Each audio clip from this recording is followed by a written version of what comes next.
Baik, assalamualaikum warahmatullahi wabarakatuh. Ya, kali ini perkenalkan saya itu Wahyu Setiono akan mencoba untuk membagikan presentasi yaitu untuk merancang dan mengembangkan website blog untuk kepentingan media pembelajaran ya. Yang terhormat kepada Bapak Sandi Baji Wahyu Utomo sebagai dosen pengampu, dan yang saya hormati juga para mahasiswa PGSD Unuga, serta para pengunjung yang saya hormati juga. Nah, dalam pokok bahasan yang akan saya presentasikan kali ini adalah ada 4, yaitu ada pengertian blog, jenis-jenis blog, merancang blog, dan manfaat dan kelebihan serta kekurangan dari blog itu. Yang pertama adalah apa sih itu blog ya. Kita sering mendengar blog itu semacam kayak tulisan, teks dan sebagainya ya. Nah, sebenarnya itu apa sih blog itu? Nah, pengertian blog ini singkatan itu dari weblog sebenarnya ya. Jadi tapi karena kita kebiasaan ya untuk menyingkat ya, maka dari itu kita seringnya menyebutnya blog ya. Padahal aslinya adalah weblog, ya, sebuah website yang berbentuk blog gitu. Karena ada website itu yang bukan berbentuk blog. Nah, sebenarnya blog itu apa? Yaitu jenis situs atau web yang dikembangkan dan dikelola oleh individu dengan menggunakan perangkat lunak secara online dengan platform hosting ya, atau host yang sangat mudah digunakan oleh pengguna dengan ruang untuk menulis ya. Nah, blog ini digunakan untuk menulis ya. Terus weblog ini tadinya itu dipopulerkan oleh blogger.com ya. Tapi sekarang itu masih sudah banyak sekali platform blogger yang bisa digunakan.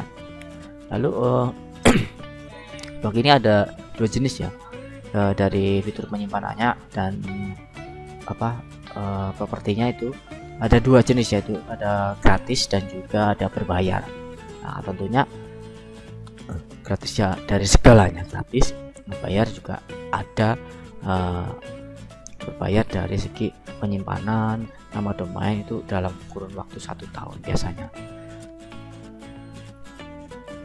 Apa sih bedanya yang gratis dan juga berbayar? Nah, bedanya di sini dari nama domainnya.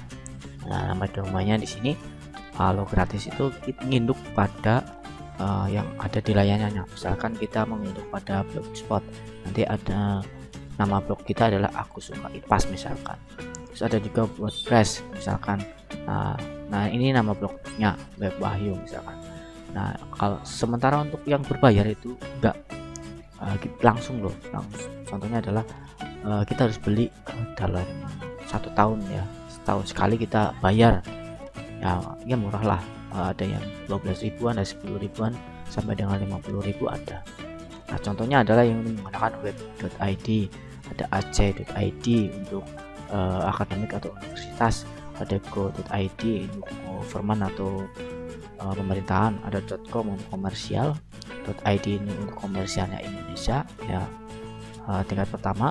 Untuk my.id, nah ini adalah domain Indonesia yang tingkatan kedua, dan sebagainya, ada banyak lagi. Nah, contohnya misalkan adalah ada webwahyu.web.id misalkan, atau wahyu.web.id, atau unuga.ac.id, nah, atau kemkumham.go.id seperti itu.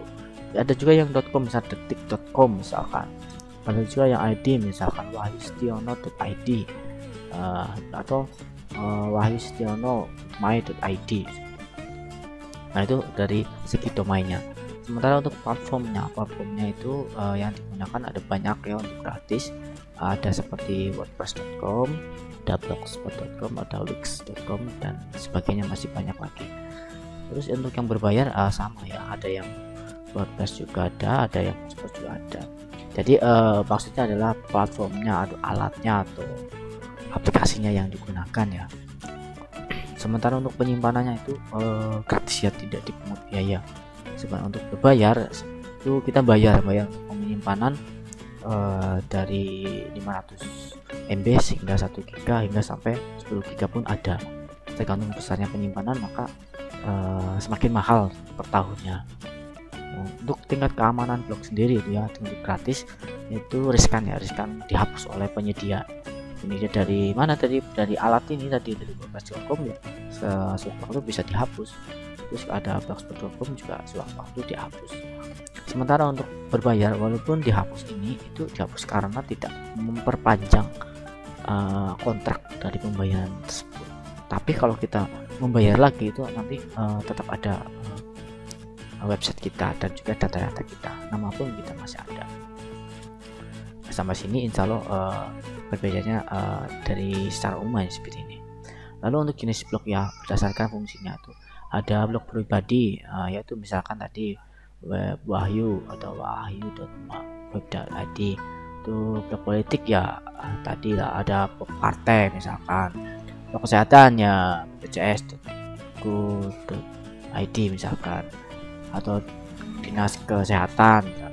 Ada blog media berita nanti ya, contohnya adalah detik.com, atau ada tadi Serayunus misalkan. Banyak sekali ya berita online. Untuk blog pendidikan misalkan ada untuk sekolah ya, blognya ada sch.id dan sebagainya. Untuk riset dan penelitian itu di universitas ya biasanya.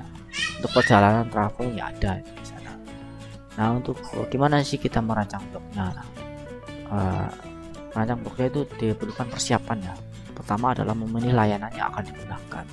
Misalkan kita menggunakan Blogspot, ya kita konstruksi dengan Blogspot. WordPress ya kita gunakan WordPress, atau Wix ya, mau Wix boleh, atau Weebly, ada Tumblr ya. Dan masing-masing layanan ini ada kelebihan dan kekurangannya. Kalau yang sering dipakai itu adalah WordPress dan Blogspot. Untuk WordPress sendiri itu sudah enak banget ya, saya sudah sering pakai. Jadi banyak sekali tema yang digunakan, bisa tambahin add-on dan sebagainya. Sementara untuk Blogspot ya ada temanya banyak sekali juga, tapi perlu custom dari HTML-nya. Kalau dari sisi WordPress-nya itu orang awam pun sudah bisa ya. Lalu kalau Blogspot ada sedikit kita coding dikit lah. Kalau tidak paham ya kita akan pusing. Kalau untuk guru saya sarankan sih menggunakan WordPress saja seperti itu. Lalu kita memilih domain, nama domain. Nah, domain ini adalah suatu nama domain yang akan kita pakai untuk alamat blog kita. Nah, pastikan juga domain yang berbayar atau gratis. Nah, kalau kita pengen yang berbayar ya kita gunakan nama yang unik yang belum pernah dipakai. Misalkan nama sendiri, misalkan nama saya nih Wahyu Setiono, mau apa .my.id yang murah ya, .my.id. Nah, kita bayar nih per tahunnya 12.000 misalkan. Ada juga kalau lagi promo itu bisa gratis 1 tahun, kan enak banget. Nah, buat blog edukasi itu enak banget tuh. Lalu untuk desain ini, nama domain menjadi ciri khas untuk sebuah blog. Misalkan juga sebagai penentu dari temanya. Misalkan tema tentang traveling nih ya, nama domainnya ya sesuai dengan traveling. Misalkan wisata religi apa gitu, harus sesuai dengan nama travelingnya. Jangan isinya nama saya misalkan domainnya, tapi isinya layanan traveling atau jasa-jasa traveling, ya akan rancu, tidak sesuai dengan nama domainnya. Kalau bisa itu sesuai dengan nama domainnya. Misalkan nih kan ada suka IPAS nih, ilmu pengetahuan alam dan sosiologi, ya kita gunakan aku suka IPAS. Nah, misalkan .com misalkan. Kalau ini contohnya adalah menginduk pada Blogspot. Misalkan ingin bikin website edukasi TIK, nah ya ketik edukasi.my.id misalnya, atau .web.id atau .com. Kalau ini pakai WordPress ya misalkan, seperti itu. Untuk nama domain sebisa mungkin yang unik sesuai dengan tema blog yang akan kita gunakan atau kita buat. Jangan sampai menyimpang, karena kalau tidak sama ya akan lucu ya jadinya.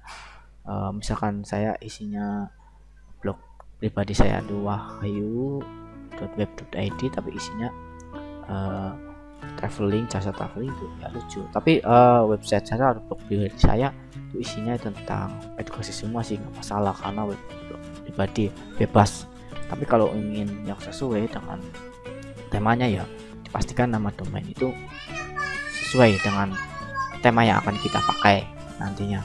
Lalu adalah membuat kategori blog. Nah, kita harus menggunakan kategori blog yang sesuai dengan yang akan kita buat. Klasifikasi blognya itu apa? Misalkan berita, ya kita harus konsekuensi atau apa ya namanya, sesuai atau konstan apa namanya, secara terus menerus kita harus mempublish tentang berita.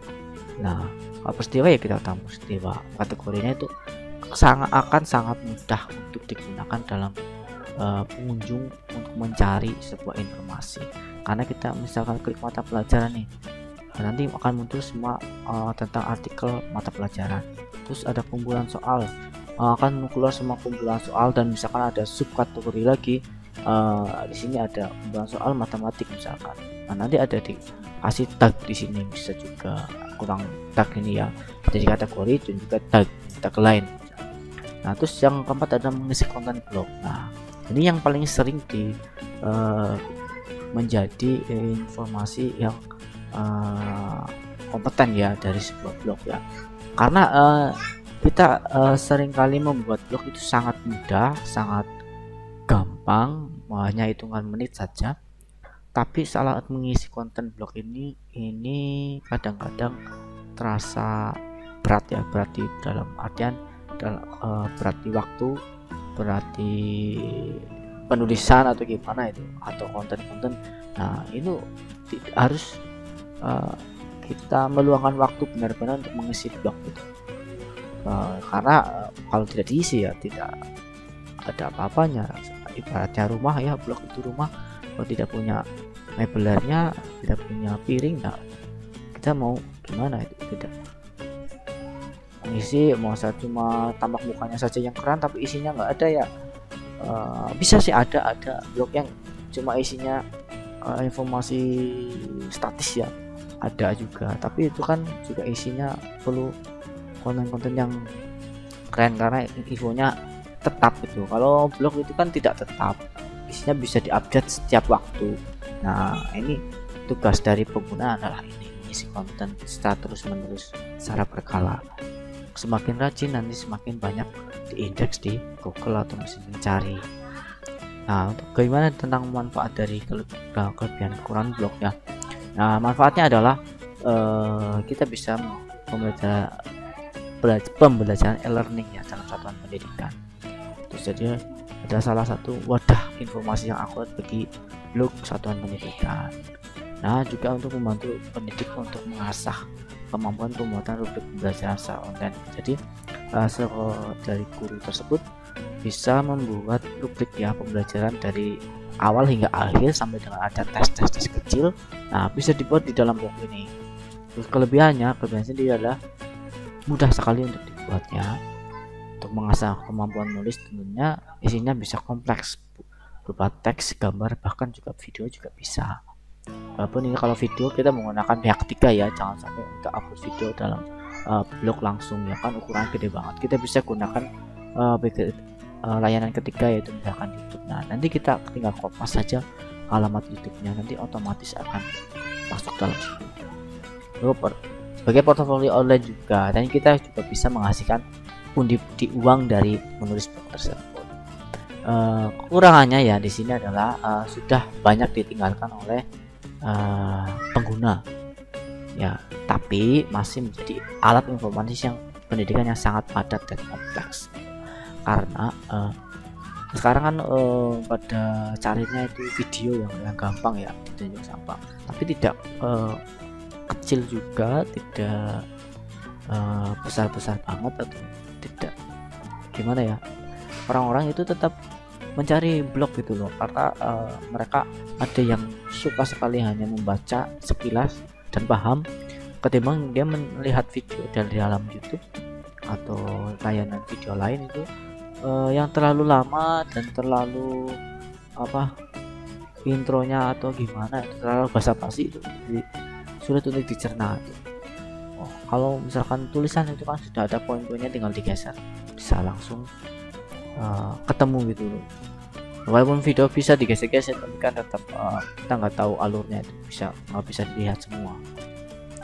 Lalu ada lagi yang kedua adalah kekurangannya tidak semua pendidik itu dapat membuat blog karena keterbatasan dari sumber daya manusianya. Nah, misalkan guru-guru yang sudah sepuh gitu ya terutama agak gaptek dengan teknologi ya, dia akan kesulitan untuk membuat blog. Tapi untuk generasi kita gitu gini, saya ini contohnya ya, untuk membuat blog itu sangat mudah harusnya. Kalau dipelajari dengan baik, dibaca alurnya ya sangat mudah dan sangat mengasihkan gitu. Terus kadang juga sering digunakan sebagai penyalahgunaan informasi dan kriminalitas online. Nah, penyalahgunaan informasi ini adalah informasi yang hoax ya. Banyak juga blog-blog yang isinya berita hoax ya, yang ini harus dibasmi itu ya. Dan juga kriminalitas online, penipuan online, basis website juga ada di blog ya. Nah, itu adalah manfaat, kelebihan dan kekurangan blog. Oke, terima kasih dari saya untuk presentasi kali ini, mungkin akan panjang sekali. Assalamualaikum warahmatullahi wabarakatuh.